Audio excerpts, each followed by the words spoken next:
Hi, I'm Matthew Lapp, host of Matthew Lapp Train Guy Segment Show. Also today in this segment, I'm at the National Museum of Transportation in St. Louis, Missouri. The National Museum of Transportation is located on 2933 Barrett Station Road in St. Louis, Missouri, and to check when the museum is open, do check the website for information about that. It is closed on major holidays.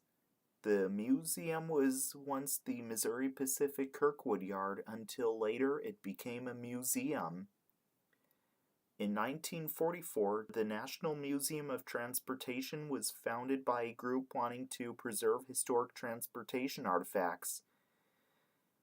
After acquiring an 1870s mule-drawn streetcar, they formed the St. Louis Railway Historical Society. The present site was identified for the museum. More streetcars were added, as well as a number of steam locomotives, and the collection continued to grow to include antique cars, boats, planes, and trains. It was taken over by the St. Louis County Parks Department in 1979 and remains a great collection with some unusual pieces. Also, the most transportation you'll find in the museum is trains, and it even has trains for display, and some you can even ride, like the miniature train you'll find at the bottom of the hill, and vintage trolleys as well. In 2012, the Orthwein Center was finished being constructed, and it is at the bottom of the hill on the museum grounds. Today it houses train-related exhibits. Also, it is where admission can be purchased inside. As well as that, the depot just near the other parking lot is also where you can purchase admission. In 2018, there was a plan to renovate the grounds. The museum was just known as the Museum of Transportation originally till it was renamed the National Museum of Transportation and was likely in 2018 when that happened. What you see right behind me is Bellefontaine Railway 33. Bellefontaine Railway 33 was built by the Andrew White Car Company in St. Louis, Missouri between 1870 and 1875 and is a mule-drawn streetcar. This car worked between downtown St. Louis and Bellefontaine in North St. Louis County until 1895. Passengers entered the car through the rear door and paid a nickel fare by placing it in the front wall. Also, the car had no heater. In the winter, the company spent 3 cents a day for straw to cover the floor, and 2.5 cents a day lit the 2 oil lamps. Literally known as the B Line, the Bellefontaine Railway Company was formed in 1868 from the consolidation of the Indianapolis, Pittsburgh, and Cleveland Railroad Company and the Bellefontaine and Indiana Railroad Company. Its line eventually ran from Cleveland, Ohio to St. Louis, Missouri. The mule could only work 6 hours per day, but the driver worked much longer. After replacement by electric streetcars, this mule-drawn car was used as a trolley line waiting room. In 1921, the car was used as an example of an old car in comparison with the latest electrified ones. After this, it was put in storage until 1944 when its location was needed for other purposes and it was going to be scrapped. A small group of people who saved it formed the National Museum of Transportation, and this was the first museum exhibit, and it was also put on display in this building where it is seen today. What you see right behind me is Wabash 2847. Wabash 2847 was built by the Wabash Shops in Decatur, Illinois, 1952, and is a streamlined-style cupola caboose. This caboose was used many years ago on freight trains as the train crew's office when it was in service. The cupola is known to be a streamlined style and a Wabash-style streamlined cupola as well. Then, in 1964, the Wabash merged into the Norfolk and Western Railroad, and this car was likely used by that railroad as it was renumbered as 562 847 as well. Then later on, this caboose was retired and then was privately owned and sat in someone's backyard in a suburban part of St. Louis, Missouri. Then, in 2012, it came to be part of the National Museum of Transportation in St. Louis, Missouri, where it is today, and also you can even visit the interior of the caboose as well. You see right behind me is Chicago, Rock Island, and Pacific 3. Chicago, Rock Island, and Pacific 3 was built by General Motors in LaGrange, Illinois in 1955 and is the 21463 diesel locomotive built by that factory and is an LWT 12 type diesel locomotive and is an Aerotrain locomotive. The locomotive was originally numbered 1000. Then it was used for the Pennsylvania Railroad and retained the number. It hauled the Aerotrain set for the railroad. The Pennsylvania Railroad was the first railroad to test one of the new trains in 1956. Pennsylvania Railroad was not convinced and returned the train to General Motors after a year of use. Then it was used for the Chicago, Rock Island, and Pacific Railroad in 1958 and pulled the Aerotrain set on the Chicago, Rock Island, and Pacific Railroad and was used for commuter services in Chicago, Illinois as well. It was also numbered 3. This locomotive is one of 2 experimental trains that they built at the time with a new lightweight construction and low gravity concept powered by 1200 horsepower. Then in 1966 it was retired and was donated to the National Museum of Transportation in St. Louis, Missouri by the Chicago, Rock Island, and Pacific Railroad. And also it used to be on the hill on the upper part of the museum, and then it was carried by a semi-truck to this spot as it is seen on display today. In 2021, it was then getting repainted until the project was completed. Also, Chicago, Rock Island, and Pacific 3 is one of 2 surviving Aerotrains left in the world today. And the sister of this one is number 2 and is at the National Railroad Museum in Green Bay, Wisconsin. And number 3 can be found right here at the National Museum of Transportation in St. Louis, Missouri, where it is on display today. What you see right behind me is Chicago, Rock Island, and Pacific 14. Chicago, Rock Island, and Pacific 14 was built by Electromotive Division in LaGrange, Illinois in 1955 and is a single-truck passenger coach. This car was used part of the Aerotrain set. It is one of the original 10 cars that General Motors used lightweight construction concepts in the building along with a futuristic locomotive, which resulted in the Aerotrain. The car was used by the Chicago, Rock Island, and Pacific after being tested by some railroads and was renumbered 14. Then it was retired and in 1966 it was donated to the National Museum of Transportation in St. Louis, Missouri, where it is today. What you see right behind me is Chicago, Rock Island, and Pacific 27. Chicago, Rock Island, and Pacific 27 was built by Electromotive Division in LaGrange, Illinois, 1956 and is a single-track passenger coach. This car was used part of the Aerotrain set. It is one of the original 10 cars that General Motors used lightweight construction concepts in the building along with a futuristic locomotive which resulted in the Aerotrain. The car was used by the Chicago, Rock Island, and Pacific after being tested by some railroads and was renumbered 27. Then it was retired and in 1966 it was donated to the National Museum of Transportation in St. Louis, Missouri, where it is today.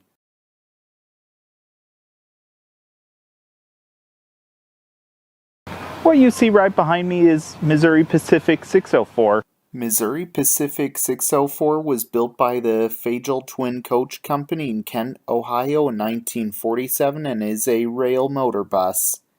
This motor bus was used on rails and used for the Missouri Pacific Railroad, and also it was used in Houston, Texas, and it would carry people on board as well. Then later on it was retired and then came to be part of the National Museum of Transportation in St. Louis, Missouri, where it is seen on display today.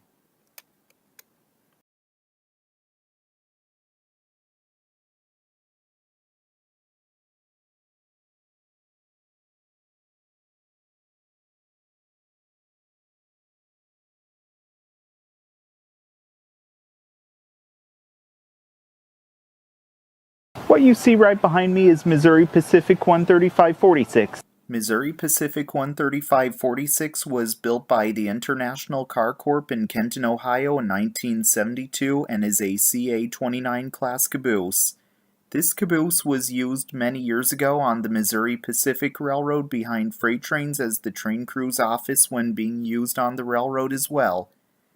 Then later on, this caboose was retired and was removed from service in 1986 in Sedalia, Missouri, and then was donated to the National Museum of Transportation in St. Louis, Missouri in 1989, where it is seen on display today.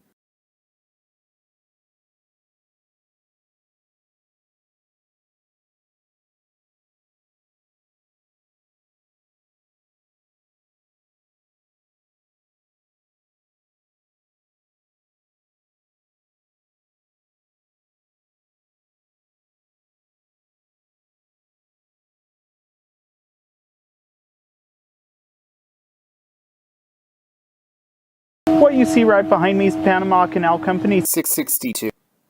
Panama Canal Company 662 was built by General Electric in Schenectady, New York in 1914 and is a canal mule. It was used to operate on the Panama Canal. It was used on the Pacific side of the canal at the Pedro Miguel locks. Power came from 220-volt AC underground contact rails, which powered two 75-horsepower traction motors. Drive and braking was delivered through a toothed cogwheel on a rack rail under the locomotive, which also allowed it to climb the 44-degree inclines between lock chambers. It also ran on 5-foot gauge rails.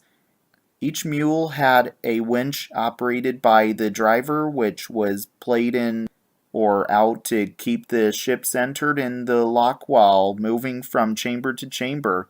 At first, 4 mules were used per ship, one each side at each end, but as ships grew larger, up to 10 were required.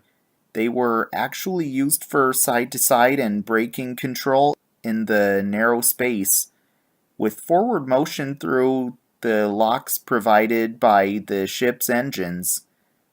Then later on it was retired in 1964 and was replaced by a newer model, and that same year it was donated to the National Museum of Transportation in St. Louis, Missouri, where it is today. Today, it is either one of 3 or 4 mules that still remain today, and 662 can be found here at the National Museum of Transportation in St. Louis, Missouri, where it is today. What you see right behind me is Laclade Christie number 2. Laclade Christie 2 was built by the Davenport Locomotive Works in Davenport, Iowa in 1907 and is the 643rd steam locomotive built by that factory and is an 040T four-wheeler type steam locomotive. Originally, it was used by the Pyrrington Paving Brick Company of Galesburg, Illinois, and was used for moving cars around as well. The engine was built to run on 30-inch gauge tracks. Later on, the locomotive was sold to the brick-making company Laclade Christie Clay Products and worked at the company's St. Louis, Missouri plant moving carloads of clay to brick factory. When it was bought by a company, it gained a number which was 2. In 1948, the name was changed to just Laclade Christie. Then it was retired, and in 1952 it was donated to the National Museum of Transportation in St. Louis, Missouri, where it can be seen today.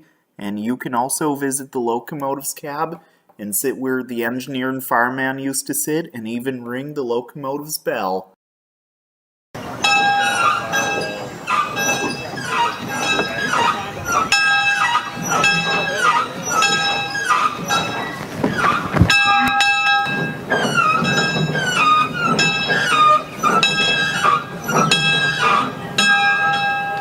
And that's how it's done. What you see right behind me is Burlington Northern 10,032.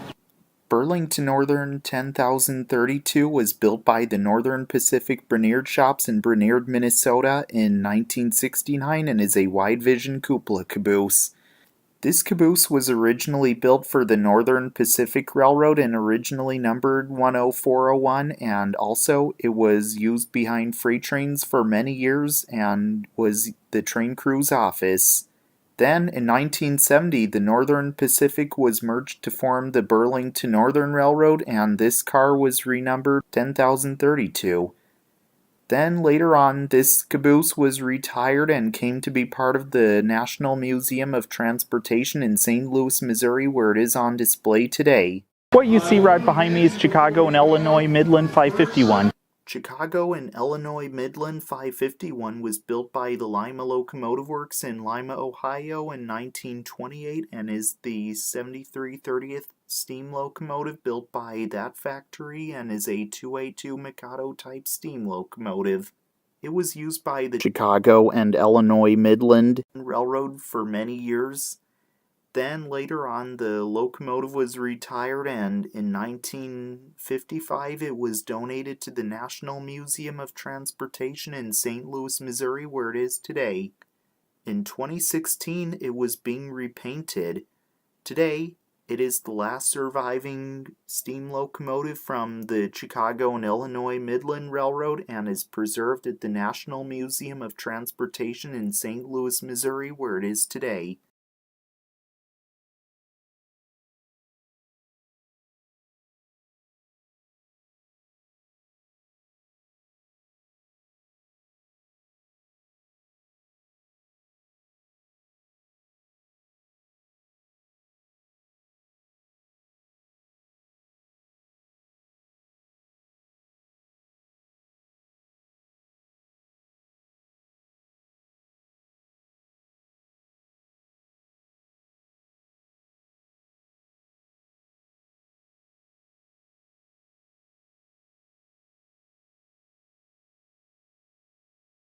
What you see right behind me is Union Tank Line 14387. Union Tank Line 14387 was built by the Union Tank Line Company in 1910 and is a tanker car.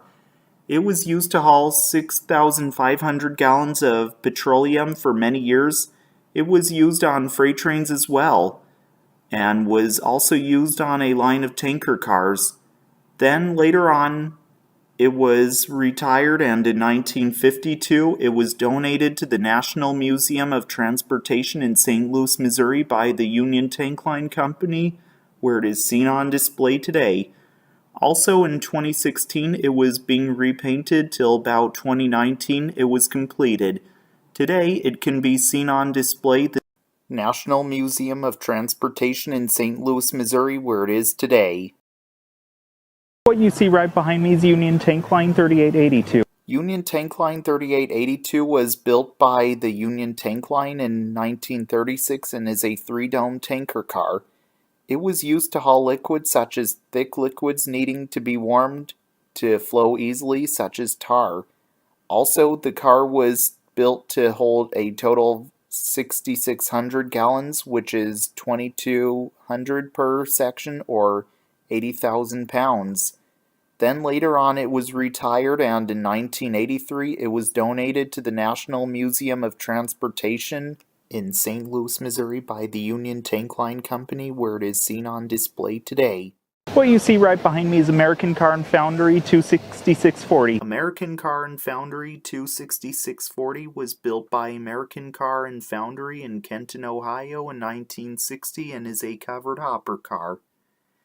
This car was used to carry bulk items which needed protection from the elements, such as cement, grain, dry chemicals, and plastic pellets, which are examples of cargo might have carried before.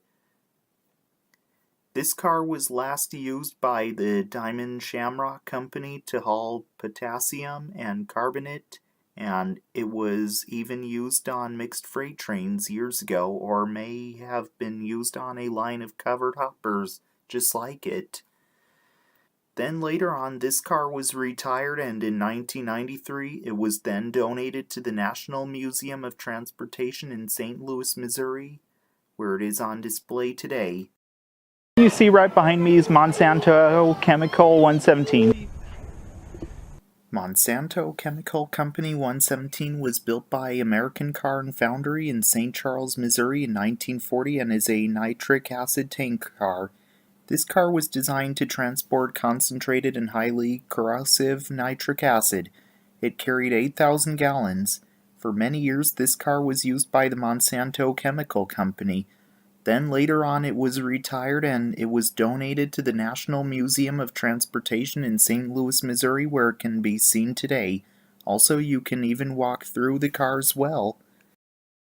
What you see right behind me is Northern Pacific 1082. Northern Pacific 1082 was built by the Northern Pacific Railroad shops in Brainerd, Minnesota in 1948 and is a wide vision cupola caboose. This caboose was used on the back of freight trains for many years and was used as the train crew's office as well.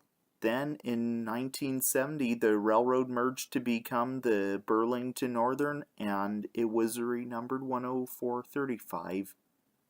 Then, later on, the caboose was retired and was acquired by the National Museum of Transportation in St. Louis, Missouri, and also was repainted to look original as well.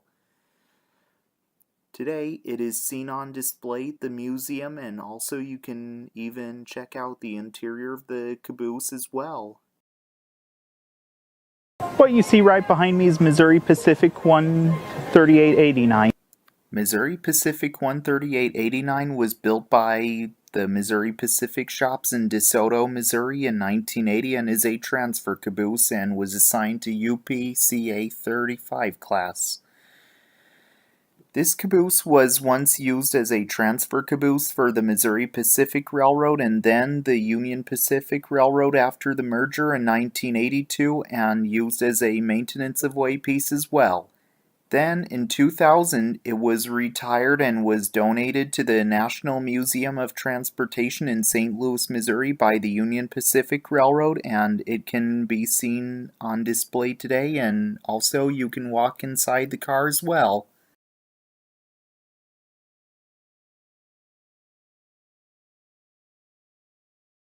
What you see right behind me is Georgia Railroad 724. Georgia Railroad 724 was built by Baldwin in Philadelphia, Pennsylvania in 1869 and is the 150/38th steam locomotive built by that factory and is an 0606 wheeler type steam locomotive. Originally, it was numbered 49. Then later it was renumbered 722. Later it was renumbered 724. It also switched hopper cars of gravel when working for the Georgia Railroad. Then in 1941 it was sold to the East St. Louis Junction Railroad in National City, Illinois and renumbered 17 and several local stockyards across the Mississippi River in Illinois. Then in 1950 it was sold to St. Louis Material and Supply Company in Pacific, Missouri and kept the number. Then it was sold to Basic Materials Company and still retained the number, and it switched hopper cars of gravel there until 1963. It was the last conventional steam locomotive to regularly operate in the St. Louis area. Then later on the locomotive was retired and then in 1964 it was donated to the National Museum of Transportation in St. Louis, Missouri by Basic Materials Company. And also, it got some parts repainted and got repainted different colors sometime between 1988 and the late 1990s. And also it is color coded to show people the various parts, and if you look at the board beside the locomotive, you'll see by the color legend of which part tells you where it is. The locomotive has some parts painted where you can see which part is which. In 2017, it was being repainted to show half of it original and half of it color-coded till 2019 it was completed. Also, it is the only surviving Georgia Railroad 060 left in the world today, and also can be seen here at the National Museum of Transportation and used as a good example for telling which parts are which, as each one is painted in a different color as well. What you see right behind me is Chicago, Burlington, and Quincy 6117. Chicago, Burlington, and Quincy 6117 was built by Pullman in 1917 and is a heavyweight passenger car. This coach was used in mainline and branch line service for the Chicago, Burlington, and Quincy Railroad many years ago, and used on heavyweight passenger trains many years ago. And it would even have people on board it as well. It was then used by the Chicago commuter train service and renumbered into the 7300 series, and I believe it was numbered 7317 as well. Then later on, this car was retired, and in 1969, it was donated to the National Museum of Transportation in St. Louis, Missouri by the Chicago, Burlington, and Quincy Railroad, where it is seen on display today. What you see right behind me is Chicago, Burlington, and Quincy 1582.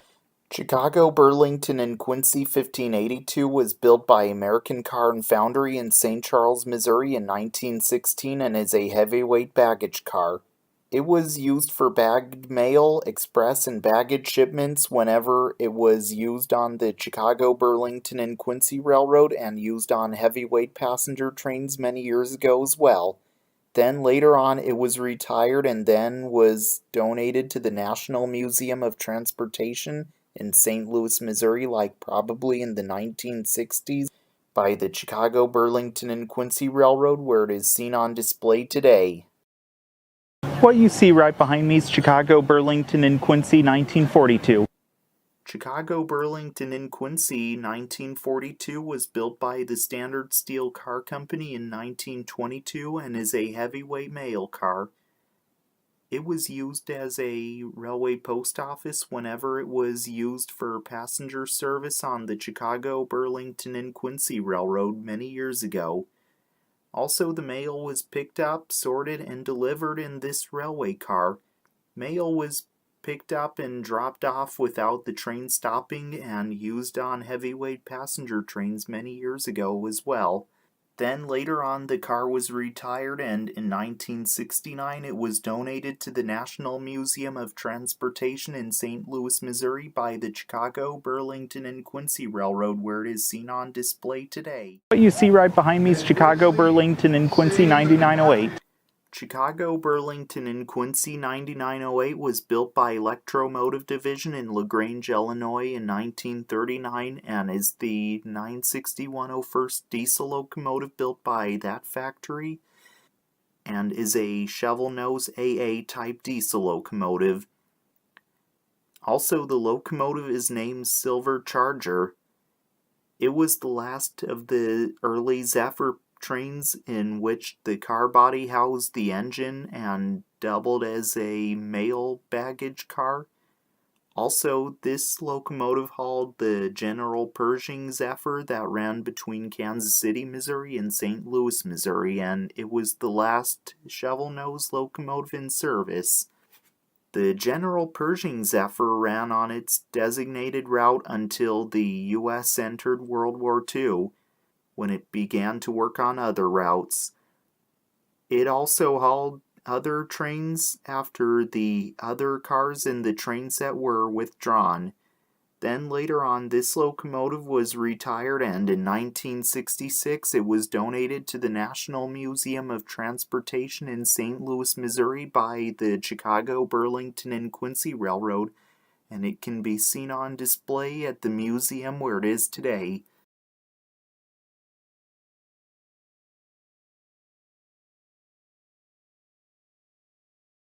What you see right behind me is Baltimore, Ohio 50.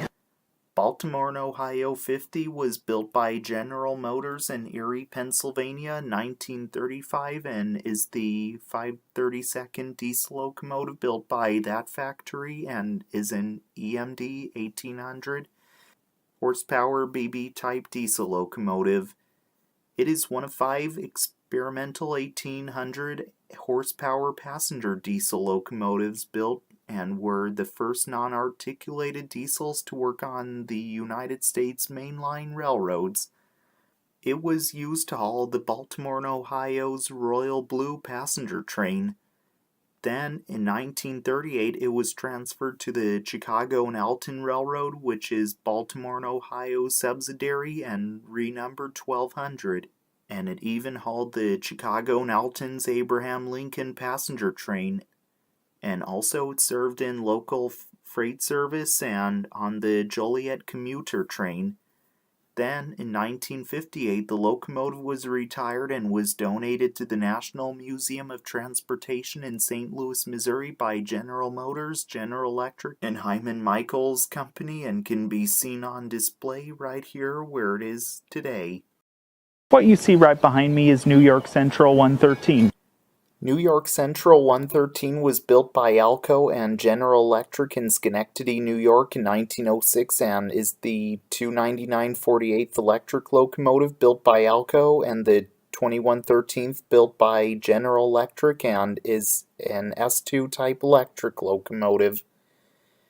Originally, this locomotive was used by the New York Central Railroad and numbered 3413. In 1908, it was renumbered 3213. Then in 1917, it was renumbered 1113. Then in 1936, it was renumbered 113. Then in 1963, it was retired and was acquired by the National Museum of Transportation in St. Louis, Missouri, where it is seen today. Also, New York Central 113 is one of 2 S2 type electric locomotives surviving today, and New York Central 115 lettered and numbered as Penn Central 4715 is the other one and is on display at the Illinois Railway Museum in Union, Illinois, and New York Central 113 is here on display at the National Museum of Transportation in St. Louis, Missouri, where it can be seen today. What you see right behind me is Illinois Terminal 1575. Illinois Terminal 1575 was built by the Illinois Traction System Shops in Decatur, Illinois in 1918 and is an electric box cab locomotive and is a Class B electric locomotive. It was powered by 4 GE 69C motors. This locomotive was designed to haul freight and the railroad it worked on was originally known as the Illinois Traction and it has always carried this number. Then the Illinois Traction was renamed the Illinois Terminal Railroad in 1937. Then later on it was sold to the St. Louis Car Company division of General Steel Industries in 1935. Then later on, it was retired and in 1963, it was donated to the National Museum of Transportation in St. Louis, Missouri by the St. Louis Car Division of General Steel Industries. And in like the 1980s, it was being repainted till 2007 or 2008, and then in 2015 to 2016, the roof was being cosmetically restored. Also, it can be seen in this spot in the museum where it can be seen today.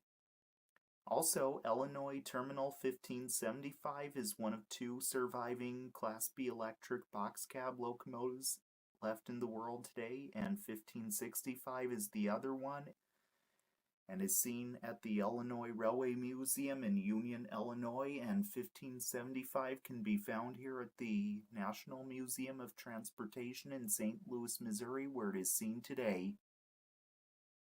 What you see right behind me is Chicago, Milwaukee, and St. Paul E2. Chicago, Milwaukee, and St. Paul E2 was built by General Electric in Schenectady, New York in 1919 and is the 6979th electric locomotive built by that factory and is a bipolar type electric locomotive. This locomotive is one of 5 of this type built and numbered from E1 to E5. It was built to pull transcontinental passenger trains through the Cascade Mountains. Also, it is a 1 plus B dash D dash D dash B plus 1 gearless bipolars, which means 12 traction motors are mounted directly on the driving axle, thus eliminating the use of gears, and 1 plus B dash D dash D dash B plus 1 means there are 4 sets of articulated axles under the unit. At each end, there is 1 unpowered axle and 2 powered axles, hinged to a set of 4 powered axles. 2 of these articulated units are placed back to back and connected by a hinge, and this arrangement was used by the Chicago, Milwaukee, and St. Paul Railroad. Then later on it was retired and in 1961 was donated to the National Museum of Transportation in St. Louis, Missouri, where it can be seen on display today. Also, Chicago, Milwaukee, and St. Paul E2 is the only surviving bipolar locomotive left in the world today and can be found here at the National Museum of Transportation in St. Louis, Missouri, where it is seen on display today.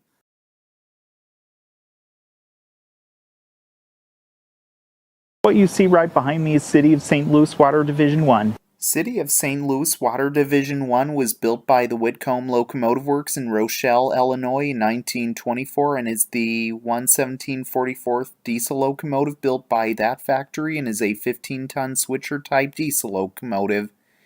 This locomotive worked at St. Louis City's Howard Bend Water Plant in St. Louis, Missouri. Then later on worked for St. Louis Department of Parks and Recreation, and it was numbered 1. Then, in 1978, it was bought by the National Museum of Transportation in St. Louis, Missouri, and restored as it was when it worked for the Water Division as well, and can be seen on display in this spot where it is today. What you see right behind me is United States Army 1149. United States Army 1149 was built by the Davenport Bessler Corp. In 1952 and is the 3437th diesel locomotive built by that factory and is a 1B1 experimental 35-ton direct drive turbine type diesel locomotive. The locomotive is also powered by 2 Boeing 502 2E 150 HP jet engines. It was also tested by the Army in Fort Eustis, Virginia. It was then sold to Railroad Construction Company in 1956. Then later on it was retired. It was then donated to the National Museum of Transportation in St. Louis, Missouri in 1980, and today it can be seen on display in this spot where it is today. What you see right behind me is Spokane, Portland, and Seattle 884. Spokane, Portland, and Seattle 884 was built by the Northern Pacific Railway Shops in Brainerd, Minnesota in 1954 and is an all-steel cupola caboose. This caboose was originally used for the Spokane, Portland, and Seattle Railroad, and this is the original number. It was used as the train crew's office and was used on the back of freight trains for the railroad as well. Then when the railroad merged to the Burlington Northern Railroad in 1970, it was renumbered 11436. It was last used out of Eola Yard, which is near Aurora, Illinois. Then later on it was retired and in 1983 it was donated to the National Museum of Transportation in St. Louis, Missouri by the Burlington Northern Railroad and was repainted to its original look as how it originally looked as well. In 2015, it was being cosmetically restored to like 2017, and also, as it's on display, you can also visit the interior of the caboose as well.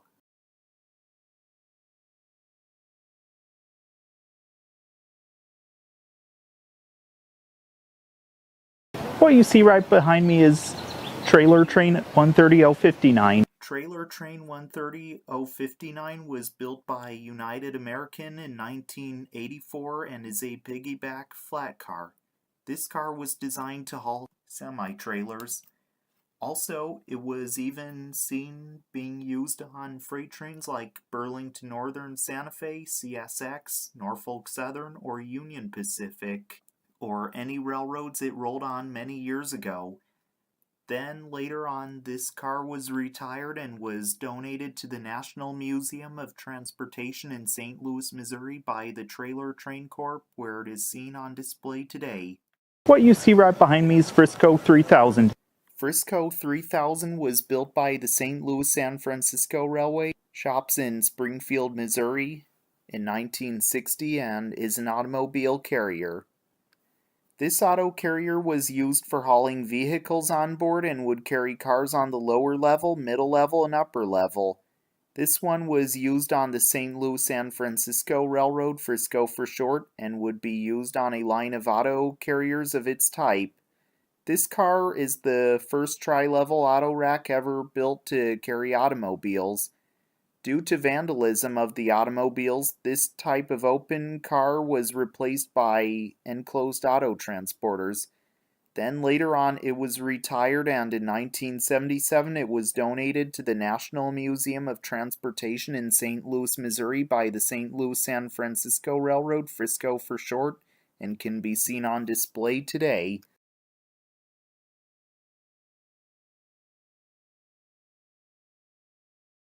What you see right behind me is General American Transportation Company 96500. General American Transportation Company 96500 was built by General American Transportation Corp. in 1965 and is a whale belly tanker car. Also, this car is known to be the world's largest railroad tanker car. It is used for experimental purposes, transporting anhydrous ammonia and LP gas, and it also carried 60,200 gallons. Also, it was used on freight trains in the past as it was the largest tanker car in the world and used on mixed freight trains as well. Then later on, the car was retired, and in 1971, it was donated to the National Museum of Transportation in St. Louis, Missouri by the General American Transportation Corp., and it can be seen here on display where it is today.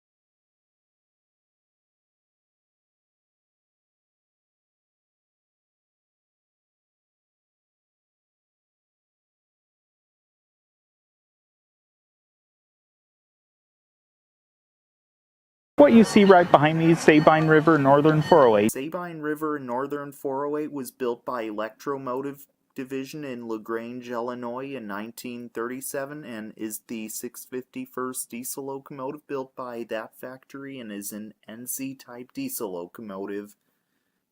This locomotive is only one of 5 of this model that were built, and this is the only one not repowered with a 567 engine. This diesel was used for shunting and like hauling freight trains and was originally built for the Youngstown and Northern, which is a U.S. Steel line, and it was renumbered 202. Then in 1946 it was traded to the Elgin, Joliet, and Eastern Railroad and then was renumbered 408. Then in 1955 it was sold to the Marinette Tomahawk and Western, but retained the number. Then in 1965 it was sold to the Sabine River and Northern Railroad and still retained the number. Then later on it was retired, and in 1973 it was donated to the National Museum of Transportation in St. Louis, Missouri, where it is today and can be seen on display as well. Also, like in 2009 or 2010 till 2014, it was going under a cosmetic restoration by being repainted and looking good as new. Also, it can be seen in this spot on display, and also you can even visit the locomotive's cab and even sit where the engineer used to sit as well. What you see right behind me is Norfolk and Western 2156. Norfolk and Western 2156 was built by the Norfolk and Western Roanoke shops in Roanoke, Virginia in 1942 and is the 317th steam locomotive built by that factory and is a 2882 Yellowstone type steam locomotive and is a Y6A class steam locomotive. This locomotive spent its entire career working for the Norfolk and Western Railroad, and also it was even used for hauling coal on the railroad as well. Then the locomotive was retired, and in 1959 it was donated to the National Museum of Transportation in St. Louis, Missouri, where it can be seen today. In 2014, it was loaned to the Virginia Museum of Transportation in Roanoke, Virginia, and was prepared for the movement to the museum there. In 2015, it was then carried to Roanoke by Union Pacific for the first leg of the journey, then on to Norfolk Southern, including the tracks it once ran on years ago. It stayed there until 2020 and was moved back to the National Museum of Transportation in St. Louis and went back in the same process in reverse. As well as that, both museums swapped items, which was the General Motors B Unit 103B as it was with the A Unit for a while after the event Streamliners at Spencer. Also, Norfolk and Western 2156 is one of two surviving Norfolk and Western 2882s left in the world today, and 2050 is at the Illinois Railway Museum in Union, Illinois. And 2156 can be seen here at the National Museum of Transportation in St. Louis, Missouri, where it can be seen on display today.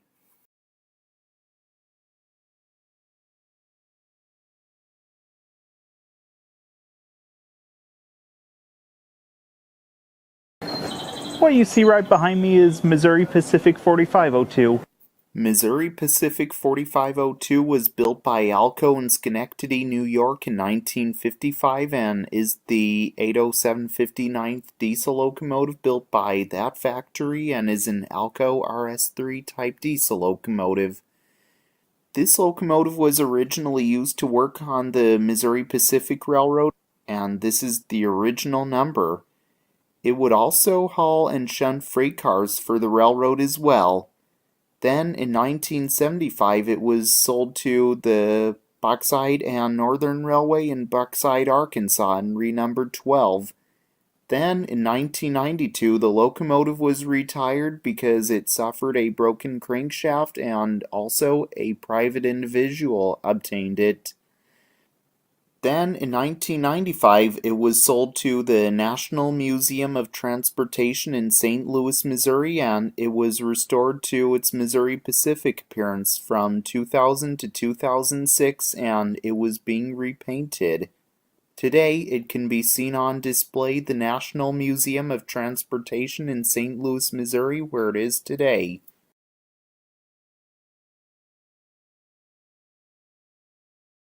What you see right behind me is American Steel Foundries 8. American Steel Foundries 8 was built by Whitcomb Locomotive Works in Rochelle, Illinois in 1948 and is the 60202nd diesel locomotive built by that factory and is a 65-ton center cab type diesel locomotive.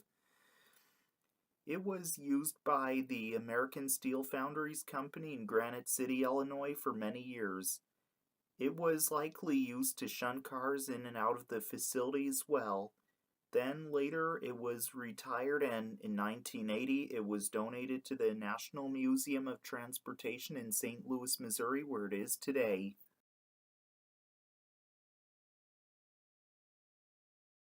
What you see right behind me is Erie Lackawanna 3607. Erie Lackawanna 3607 was built by Electromotive Division in LaGrange, Illinois in 1967 and is the 33107th diesel locomotive built by that factory and is an SD45 type diesel locomotive. This locomotive was originally used by the Erie Lackawanna Railroad, and this is its original number. It was even used as a freight locomotive for many years. Then, in 1976, the railroad merged to Conrail and the locomotive was renumbered 6072. Then, later on, the locomotive was retired and in 1986 was donated to the National Museum of Transportation in St. Louis, Missouri by Conrail, where it is seen on display today. It was repainted into its Erie Lackawanna color and given its original number as well. Today, it can be found on display here at the National Museum of Transportation in St. Louis, Missouri, where it is preserved today.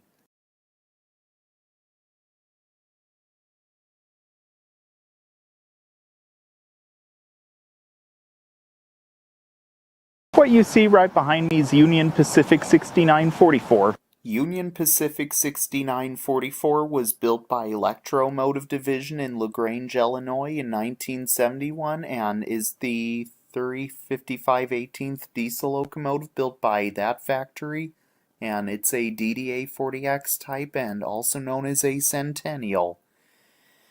This locomotive is the 45th DDA-40X, also known as Centennial, and it was built for the Union Pacific Railroad and is one of 47 that were built. Also, it worked as a freight locomotive on the Union Pacific Railroad. The name Centennial was used to mark the celebration of the 100th anniversary of the completion of the Transcontinental Railroad in May 1869 in Promontory, Utah. Then later on, the locomotive was retired and in 1984 it was donated to the National Museum of Transportation in St. Louis, Missouri, where it is today. Also, in 2014, the locomotive was moved to Altoona, Pennsylvania to be repainted, and when the repaint was complete, it was then towed back to the museum and looking good as new. Also, Union Pacific 6944 is one of 13 surviving DDA-40X Centennials left in the world today and can be found here at the National Museum of Transportation in St. Louis, Missouri, where it is today. And also, you can even ring the locomotive's bell.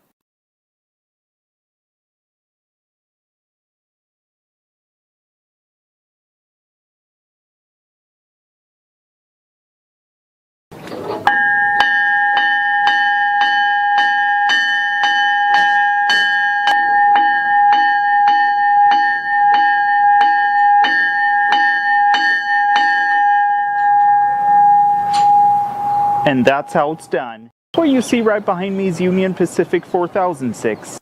Union Pacific 4006 was built by Alco in Schenectady, New York in 1941 and is the 695/77th steam locomotive built by that factory and is a 4884 big boy type steam locomotive, and this locomotive is known as a big boy and the locomotive's class is 48841.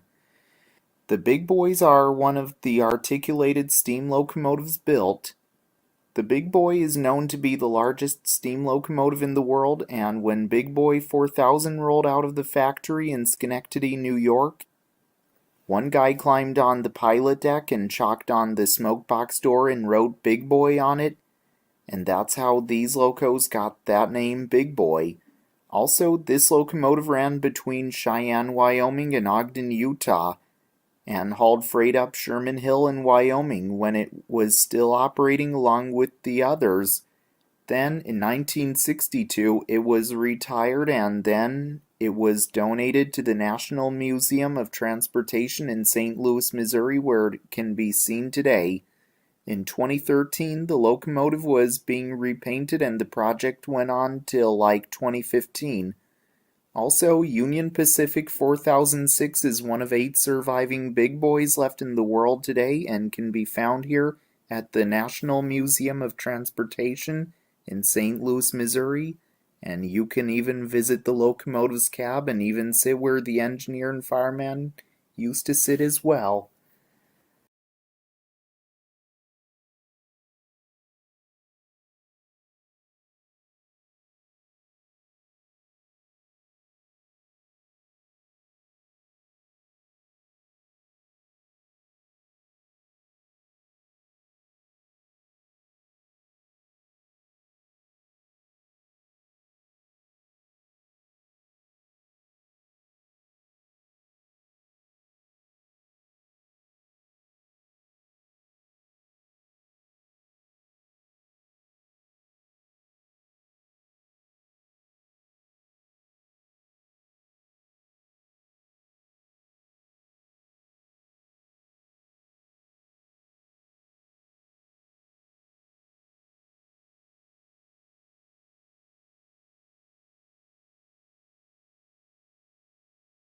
What you see right behind me is New York Central 2933. New York Central 2933 was built by Alco in Schenectady, New York in 1929 and is the 681 26th steam locomotive built by that factory and is a 4A2 Mohawk type steam locomotive and is an L2D class steam locomotive.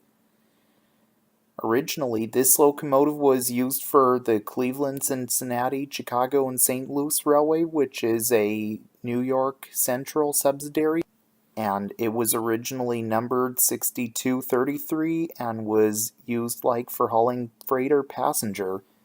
Then, in 1936, it was transferred to the New York Central Railroad and renumbered 2933, and also spent its life hauling passenger or freight. Then, in 1955, the locomotive was retired and it was overlooked during scrappings in 1955 to 1957 and was hidden by employees at New York Central's Selkirk Yard in Selkirk, New York until it was donated to the museum in 1962. Then in 2006 it was going under cosmetic restoration and got repainted, and it was also taken over to the yard to be repainted and cosmetically restored. Then the cosmetic restoration was completed in 2017 and the locomotive was looking good as new once again.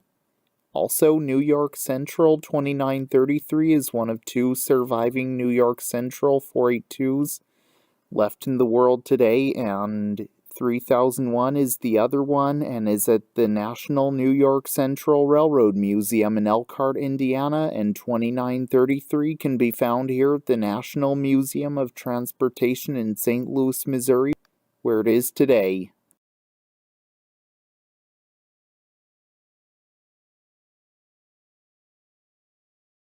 What you see right behind me is Union Pacific 2804. Union Pacific 2804 was built by General Electric in Schenectady, New York in 1966 and is the 360/18th diesel locomotive built by that factory and is a U-28C type diesel locomotive. This locomotive spent its life working as a freight locomotive on the Union Pacific Railroad, and it is one of 10 delivered to Union Pacific the year it was built and numbered from 2800 to 2809. And this locomotive had been working for the Union Pacific Railroad for many years. Then later on it was retired and in 1995 it was donated to the National Museum of Transportation in St. Louis, Missouri, where it is on display today. Also, the locomotive's shell that goes over the engine is not there because it is so it can show you how a diesel locomotive works, as it's the cutaway locomotive in the museum as well. What you see right behind me is Chicago, Burlington, and Quincy 192. Chicago, Burlington, and Quincy 192 was built by the Budd Company in Philadelphia, Pennsylvania in 1938 and is a dining car. This car is one of 3 diners built by the Budd Company. Also, the coach is named Silver Spoon. This car was used on the built for Zephyr service. The original Simon was on the Aristocrat operating between Chicago, Illinois and Denver, Colorado. Also, this car is where people would have a meal on board while riding the train. 3 diners spend most of their careers as spare cars in the Zephyr fleet. They were used on the Twin Cities Zephyrs in 1947 during the period after the 9904 to 9905 articulated train sets were assigned to the Nebraska Zephyrs and before the new dining cars were delivered in 1948. This car illustrates the pre-war Budd design for the Zephyr fleet, with screwed-in windows, cutouts in the lower fluting for the trucks, and inboard truck-mounted brake cylinders. Then later on it was retired and then came to be part of the National Museum of Transportation in St. Louis, Missouri, and seen on display in this spot where it is today.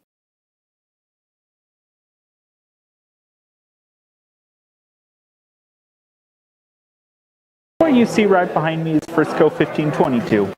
Frisco 1522 was built by Baldwin in Philadelphia, Pennsylvania in 1926 and is the 591 34th steam locomotive built by that factory and is a 4A2 mountain type steam locomotive and is a 1500 class steam locomotive. This locomotive was used for freight and passenger service. Also, it is one of many Frisco 4A2s that were built by Baldwin. The first batch of 15 numbered from 1500 to 1514 built in 1923 and the last 10 numbered from 1520 to 1529 and built in 1926, and it is one of the ones numbered from 1520 to 1529. It was designed to haul passenger trains, but were mainly assigned to heavy freight runs. It was built as a coal burner, but was converted to burn oil sometime in the 1930s. Also, the trailing axle under the cab is powered by a small 2-cylinder booster engine at low speeds, adding power for starting trains or on hills. In 1951, it was retired from revenue service and in 1958 was donated to the museum by the St. Louis San Francisco, Frisco for short. A group of steam fans known as the St. Louis Steam Train Association then restored the engine to operating condition. It had its inaugural run to Decatur, Illinois in 1988 and then ran in many different states. Then, in 2002, the locomotive was retired a second time and also came to be back on display at the National Museum of Transportation in St. Louis, Missouri, where it can be seen on display. Also, the reason it had to be retired a second time was because the association announced it could no longer afford to operate the locomotive because of high insurance costs. On September 28 that year, the locomotive ran a farewell excursion and the next day steamed back into retirement.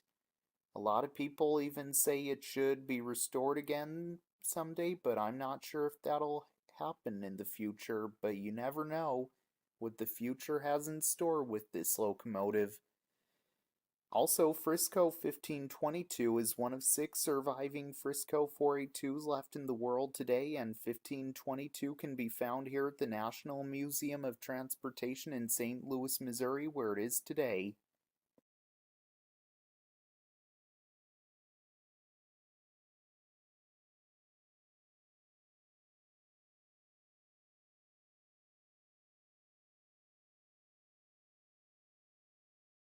What you see right behind me is Chicago, Burlington, and Quincy 9939A. Chicago, Burlington, and Quincy 9939A was built by Electromotive Division in LaGrange, Illinois in 1950 and is the 9677th diesel locomotive built by that factory and is an E8A type diesel locomotive.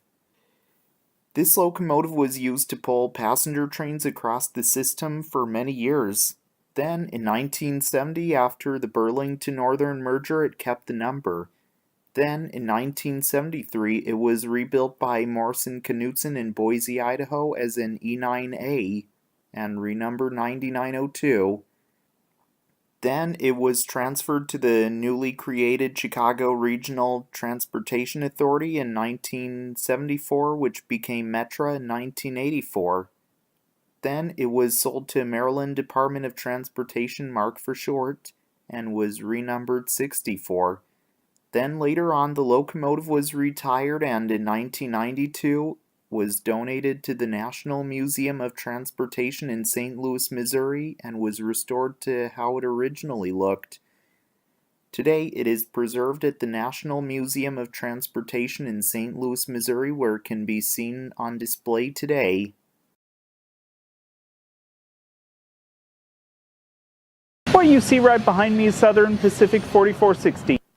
Southern Pacific 4460 was built by Lima Locomotive Works in Lima, Ohio in 1941 and is the 8013th steam locomotive built by that factory and is a 484 Northern type steam locomotive and is a GS6 class steam locomotive. This locomotive was used for passenger service for the Southern Pacific Railroad and also was used during World War II. The engine was the first GS6 ever manufactured and is famous for pulling what's supposed to be the final movement of steam on the Southern Pacific Railroad in 1958.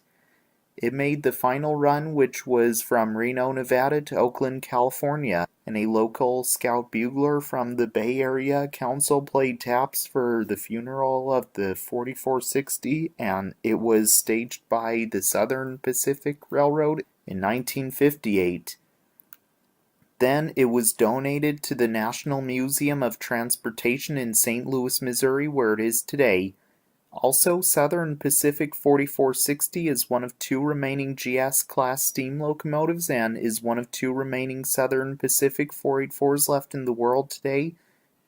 And 4449 is the other one and is the daylight locomotive and is a cousin of this loco, and it lives in Portland, Oregon at the Oregon Rail Heritage Center, and 4460 can be found here at the National Museum of Transportation in St. Louis, Missouri, where it is today.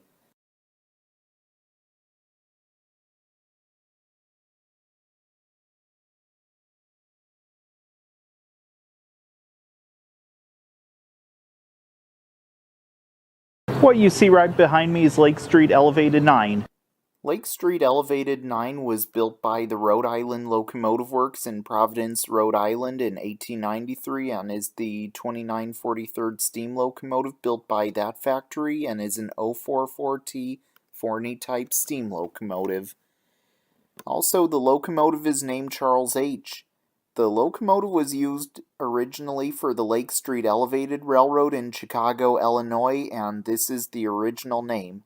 It ran on the Lake Street L, and Chicago's first elevated trains were hauled by steam locomotives like this one.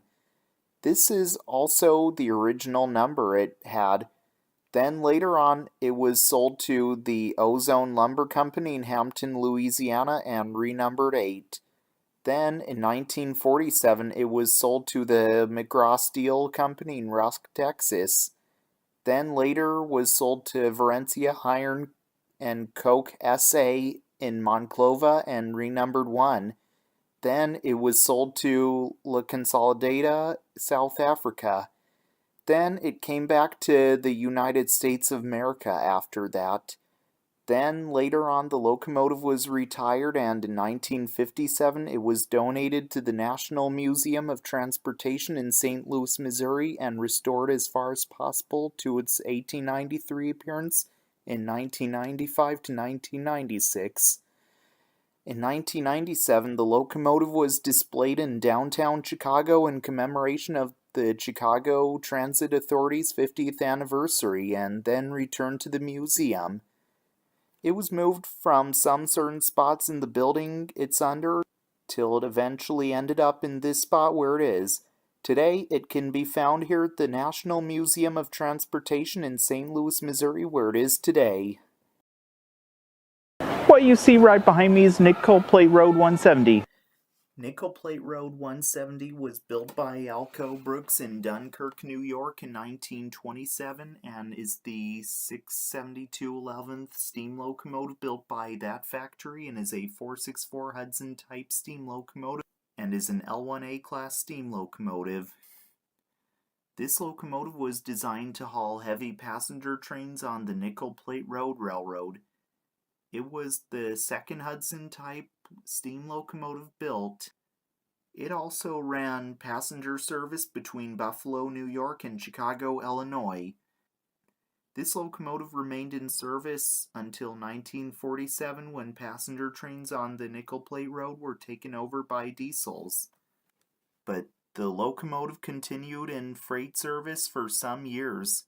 Then later on it was retired and in 1957 it was donated to the National Museum of Transportation in St. Louis, Missouri by the Nickel Plate Road, and it can be seen on display right here as well.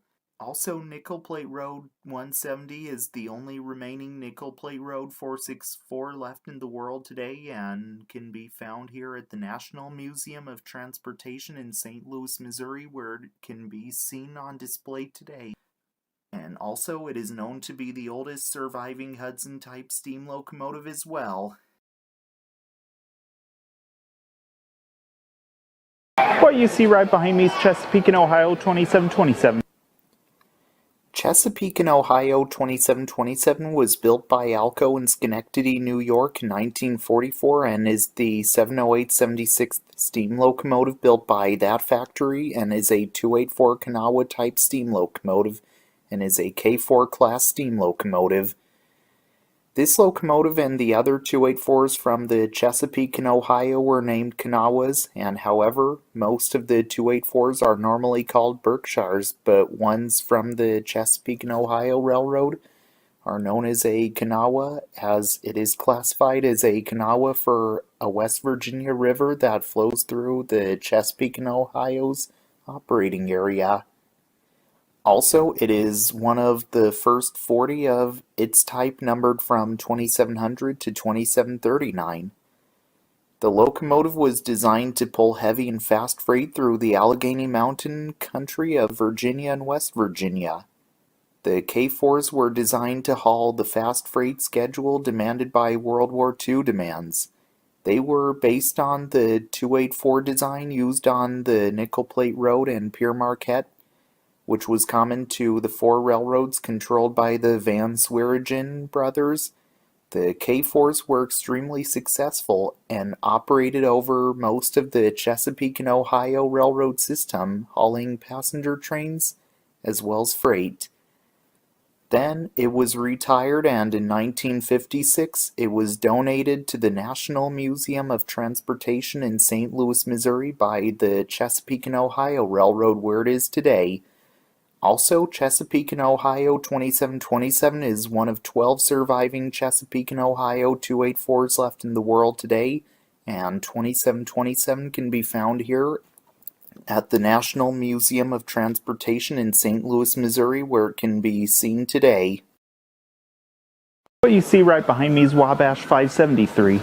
Wabash 573 was built by the Rhode Island Locomotive Works in Providence, Rhode Island in 1899 and is the 3147th steam locomotive built by that factory and is a 260 Mogul type steam locomotive and is an F4 class steam locomotive. This locomotive spent its life working for the Wabash Railroad many years ago and originally was numbered 754. Then in 1915 it was renumbered 573. This locomotive might have worked as a freight locomotive for the railroad. Then it was retired, and in 1955 it was donated to the National Museum of Transportation in St. Louis, Missouri by the Wabash Railroad. In 2012, it was soon going under cosmetic restoration, and it had been repainted and being worked on inside and out, and so was the tender. Then in 2017, it was fully complete. Today, it is the only surviving Wabash 260 left in the world today and is preserved here at the National Museum of Transportation in St. Louis, Missouri, where it is today.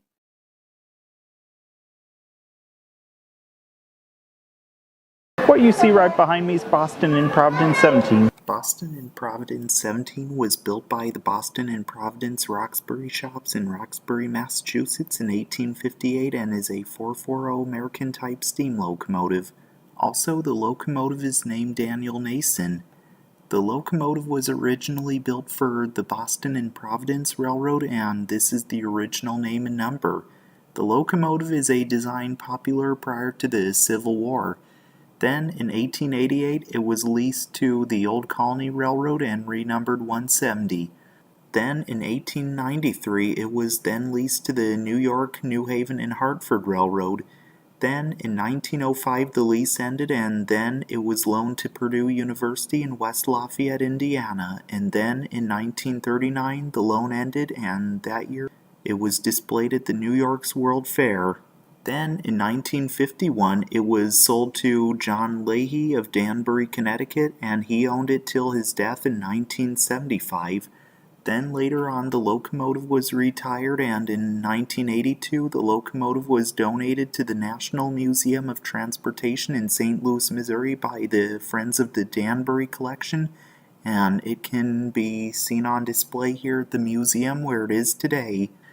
Also, the locomotive is the only surviving example of the Dutch wagon practice where steam cylinders are inside the locomotive frame, a design popular prior to the Civil War, and as well as that, it is the only remaining Boston and Providence steam locomotive left in the world today, and it can be found here at the National Museum of Transportation in St. Louis, Missouri, where it is today. 1. With Part 2. What you see right behind me is Missouri, Kansas, Texas 311. Missouri, Kansas, Texas 311 was built by Baldwin in Philadelphia, Pennsylvania in 1890 and is the 106/40th steam locomotive built by that factory and is a 440 American type steam locomotive and is an E3 class steam locomotive. This locomotive was originally numbered 200. Then in 1892, it was renumbered 280. Then in 1912, it was renumbered 311. Then in 1923, it was converted to burn fuel oil and rebuilt as a Class E3 by the Missouri, Kansas, Texas with larger drivers, smaller grates, piston valves, and superheaters. This locomotive spent its life working for the Missouri, Kansas, Texas Railroad as well.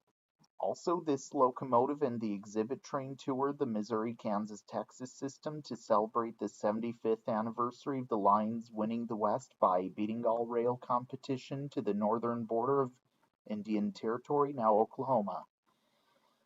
Then later on, it was retired, and in 1952, it was donated to the National Museum of Transportation in St. Louis, Missouri by the Missouri, Kansas, Texas Railroad, and it can also be seen on display right here where it is today.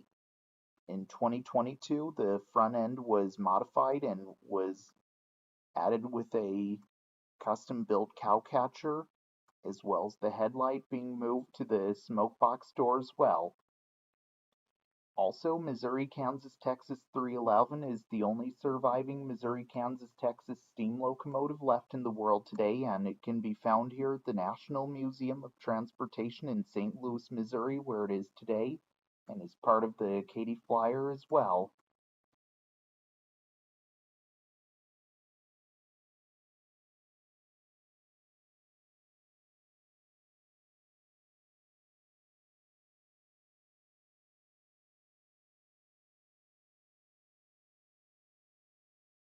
What you see right behind me is Missouri, Kansas, Texas 12321. Missouri, Kansas, Texas 12321 was built by American Car and Foundry in St. Charles, Missouri in 1901 and is a wooden boxcar. This car was used for the Missouri-Kansas-Texas Railroad. This car was modified many times in the course of its long service. Then in 1917, it was rehabilitated and was renumbered 94170. Then it was made over into an outfit car in 1925 and renumbered X1402. Also, this car is basically a duplicate of Missouri-Kansas-Texas Boxcar 106, which was built by the Ohio Falls Car Company in Jeffersonville, Indiana.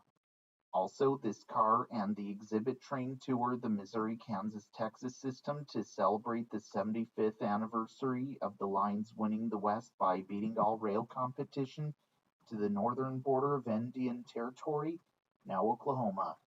Then, in 1952, it was then donated to the National Museum of Transportation in St. Louis, Missouri by the Missouri-Kansas-Texas Railroad.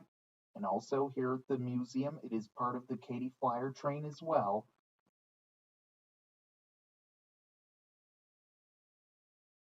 What you see right behind me is Missouri-Kansas-Texas 12145. Missouri-Kansas-Texas 12145 was built by American Car and Foundry in St. Charles, Missouri in 1901 and is a flat car. Originally, this car was built as a box car and would also carry cargo on board as well. Then later, it was converted to being a flat car. Also, it carried cargo that an old-style flat car may have carried in the past. Also, this car and the exhibit train toured the Missouri-Kansas-Texas system to celebrate the 75th anniversary of the lines winning the West by beating all rail competition to the northern border of Indian Territory, now Oklahoma. Then later on, this car was retired and was donated to the National Museum of Transportation in St. Louis, Missouri by the Missouri-Kansas-Texas Railroad, and also here at the museum, it is part of the Katy Flyer train as well. What you see right behind me is Missouri-Kansas-Texas 1. Missouri-Kansas-Texas 1 was built in 1882 and is a side-door caboose. This is the original number the car had, and it was used by the railroad for many years as the train crew's office when it was seen on the back of freight trains as well. In 1899, it was rebuilt at the Missouri-Kansas-Texas shops in Sedalia, Missouri, and also was renumbered 98 and was modified several times in its long life. The side doors were common as it would be used on branch lines. Then, in 1916, it was renumbered 100,014. Also, the car and the exhibit train toured the Missouri-Kansas-Texas system to celebrate the 75th anniversary of the lines winning the West by beating all rail competition to the northern border of Indian Territory, now Oklahoma. Then later on, it was retired, and in 1952, it was donated to the National Museum of Transportation in St. Louis, Missouri by the Missouri-Kansas-Texas Railroad. And also here at the museum, it is part of the Katy Flyer train as well. What you see right behind me is Canadian National 5529. Canadian National 5529 was built by the Montreal Locomotive Works in Montreal, Quebec, in Canada in 1905 and is the 389 14th steam locomotive built by that factory and is a 462 Pacific type steam locomotive and is a K1D class steam locomotive. This locomotive spent its life working in Canada and was originally used for hauling passenger trains as well. It was originally built for the Intercolonial Railway and was originally numbered 346.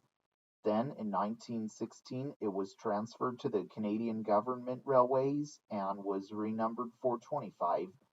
Then, in 1919, it was renumbered 5529 when Canadian Government Railways became part of the Canadian National Railway. Then later on, the locomotive was retired, and in 1959, it was donated to the National Museum of Transportation in St. Louis, Missouri by the Canadian National Railway, and can be seen on display where it is today.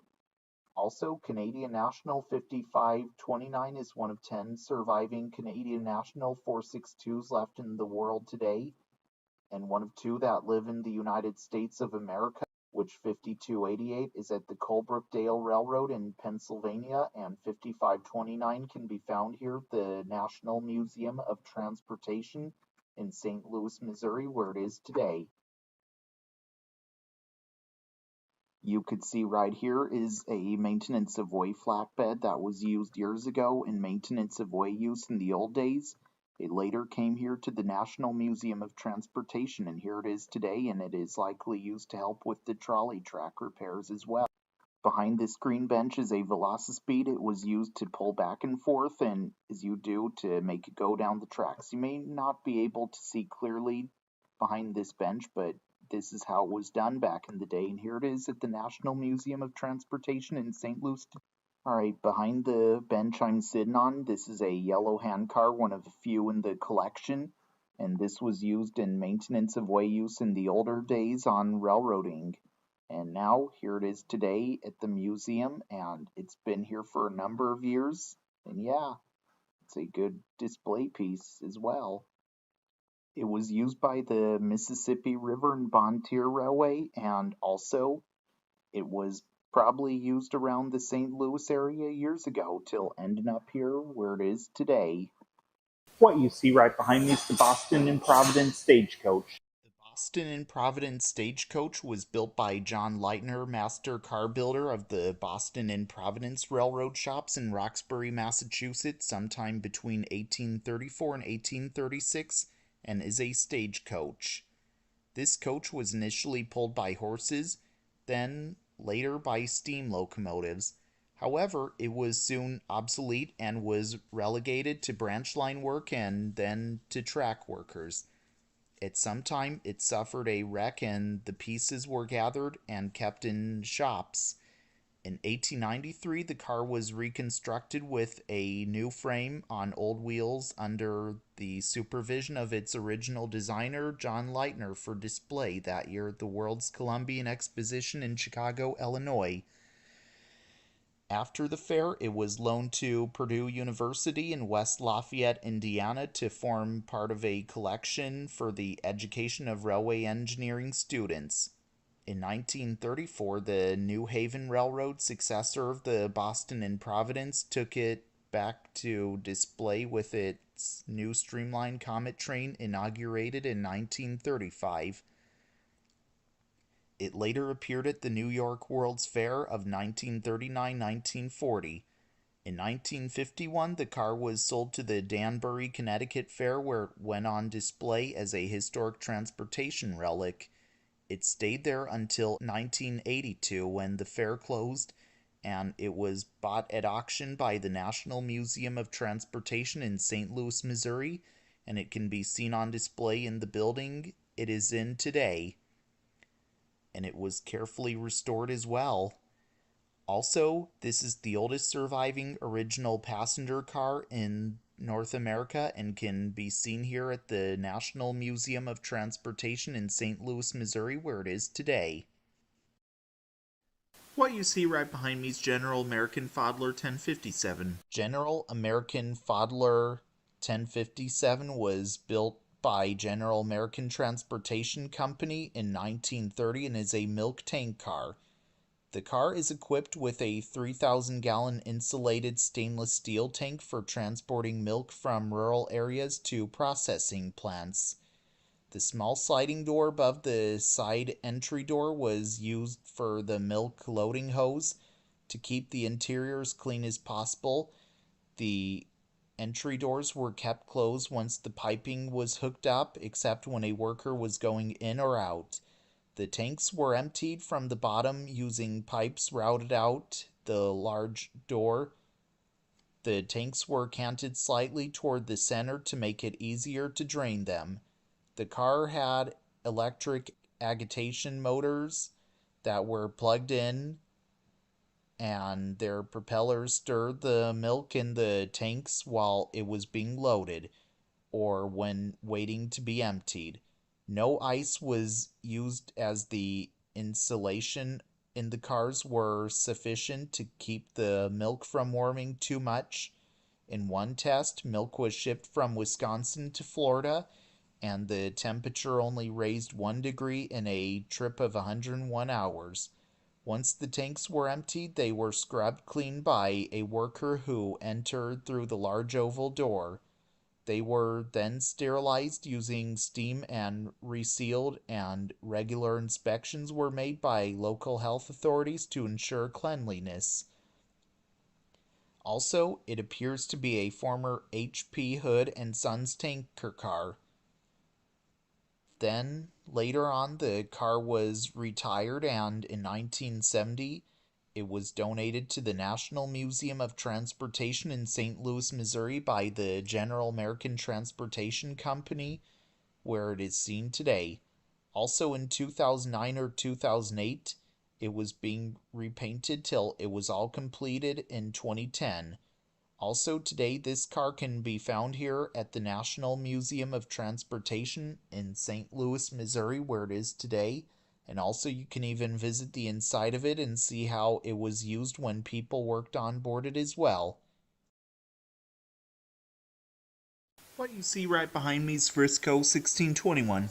Frisco 1621 was built by Baldwin in Philadelphia, Pennsylvania in 1918 and is the 484/20th steam locomotive built by that factory, and is a 210O decapod type steam locomotive and is a Russian class steam locomotive. It was originally used for the Imperial Russian State Railways and is one of about 1,200 decapod locomotives built for the Imperial Russian State Railway by United States builders between 1917 and 1918, and over 200 were never delivered because of the Russian Revolution and were transferred to the United States Railroad Administration, and this one was numbered 1195. It also worked the Southern Railway system and was renumbered 8029. Then it was transferred to the Missouri, Kansas, Texas Railway but retained the number. Then in 1920, it was sold to the Fort Worth, Subiaco, and Rock Island Railway in Paris, Arkansas, and was renumbered 101. The Frisco traded engine 641, which was a 460 10-wheeler type steam locomotive, to the Fort Worth, Subiaco, and Rock Island for this engine, and it replaced the original 1621 in 1925 due to the original being destroyed in a dynamite blast. Then the locomotive was sold to the Frisco Railroad, which is short for St. Louis San Francisco, and was renumbered 1621. Also, the Frisco acquired it along with 19 other orphan decapods. Over the years, they were fitted with stokers and a single thermic symphon built for Russia's 5-foot gauge. The locomotives were not regauged for the United States standard gauge, although the front pilot was replaced. The drivers were simply fitted with wider tires. Unfortunately, the wider tires meant the drivers could not climb over the rail on tight curves, but the St. Louis San Francisco Railroad considered them good locomotives for work on secondary lines, and they remained in service into the 1950s. They were designed for freight but also hauled passenger services on occasion. Then in 1951, the locomotive was sold to the Eagle Pitcher Company in Cardin, Oklahoma, and retained the number. Then the locomotive was retired, and in 1961 it was donated to the National Museum of Transportation in St. Louis, Missouri by the Eagle Pitcher Company, where it is on display today. In 2022, cosmetic restoration work began on the locomotive, and it went on till about 2023, and it started looking good as new. Even the tender had the logo for the Eagle Pitcher Company on it as well. Also, Frisco 1621 is one of 6 surviving Russian-class steam locomotives and only 5 remaining Frisco 210Os surviving today, and 5 remaining that once served the Eagle Pitcher Company, and also 1621 can be found here at the National Museum of Transportation in St. Louis, Missouri, where it is today.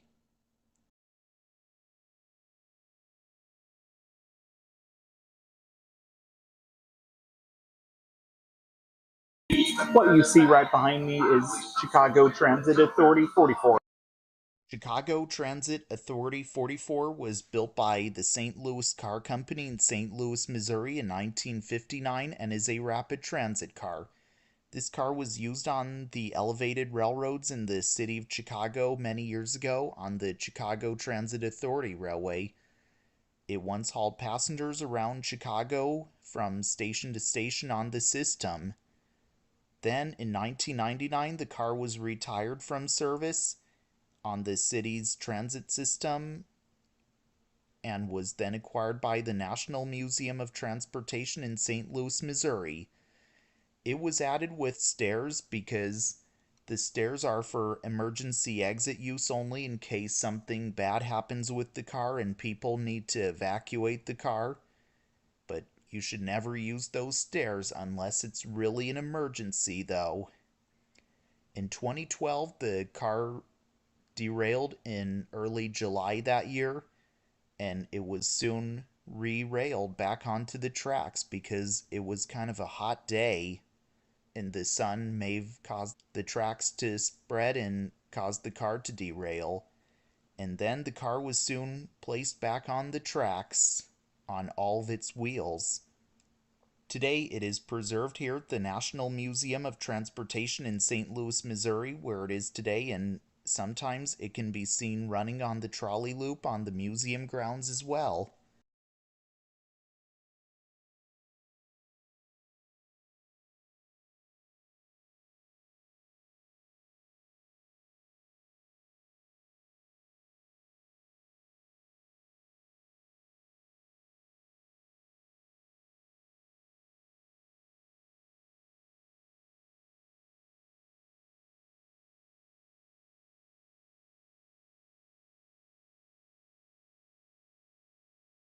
What you see right behind me is Southeastern Pennsylvania Transportation Authority 2740. Southeastern Pennsylvania Transportation Authority 2740 was built by the St. Louis Car Company in St. Louis, Missouri in 1947 and is a PCC type trolley car.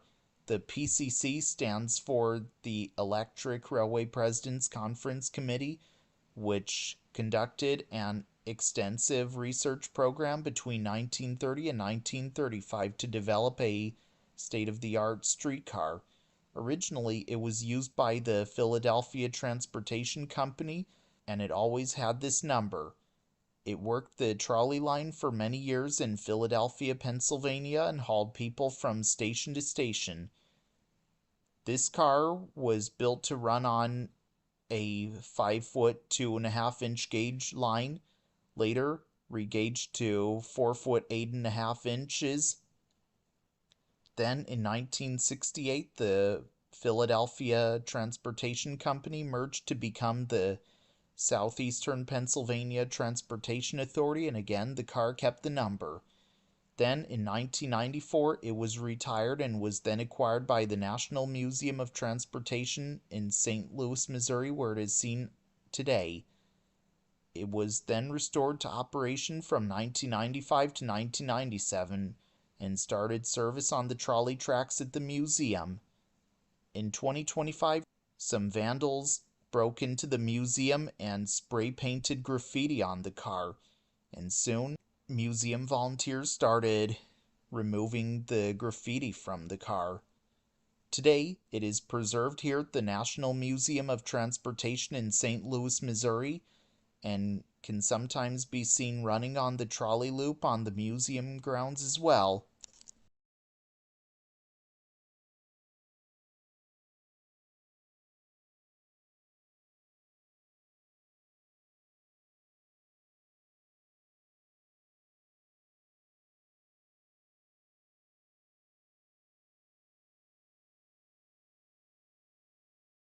What you see right behind me is Illinois Terminal 1595. Illinois Terminal 1595 was built by the Illinois Traction System Shops in Decatur, Illinois in 1928 and is an articulated frame steel steeple cab and is a Class C electric locomotive. This locomotive is an interurban freight locomotive built by the shops using trucks, traction motors, and control equipment from retired passenger cars. It was designed to haul freight, and the railroad it worked on was originally known as the Illinois Traction, and this is the original number. Then when the Illinois Traction was renamed the Illinois Terminal Railroad in 1937, it kept the number. These locomotives were needed as freight trains became heavier. Then later on the locomotive was retired, and in 1956 it was donated to the National Museum of Transportation in St. Louis, Missouri by the Illinois Terminal Railroad and can be seen on display at the museum where it is today.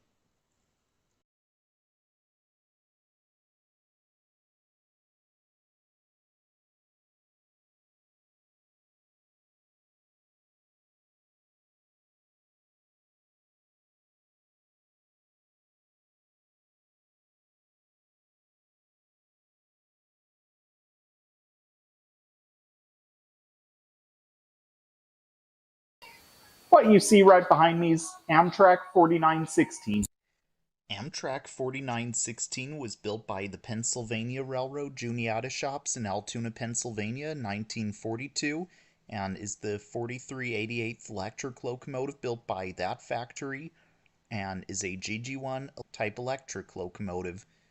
Originally, the locomotive was built new for the Pennsylvania Railroad and was originally numbered 4918.